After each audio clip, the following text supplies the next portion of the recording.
বন্দি প্রত্যর্পণ চুক্তির আওতায় সাবেক পুলিশ মহাপরিদর্শক বেনজির আহমেদকে দেশে ফেরাতে সংযুক্ত আরব আমিরাতে চিঠি দিয়েছে দুর্নীতি দমন কমিশন দুদক। আজ সংস্থার উপপরিচালক আক্তারুল ইসলাম এ তথ্য জানান। তিনি বলেন, জাতীয় কেন্দ্রীয় ব্যুরো এনসিবি বাংলাদেশের মাধ্যমে আমিরাতে সংশ্লিষ্ট কর্তৃপক্ষের কাছে প্রয়োজনীয় নথিপত্র পাঠানো হয়েছে।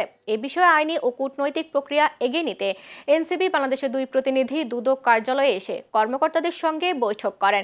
সেখানে বেনজিরের বিরুদ্ধে চলমান মামলা, গ্রেপ্তারি পরোয়ানা ও আদালতের আদেশ সহ বিভিন্ন নথিপত্র নিয়ে আলোচনা হয়। আজকে সাবেক আইজিপি বেনজির আহমেদের দেশে ফেরানোর বিষয়ে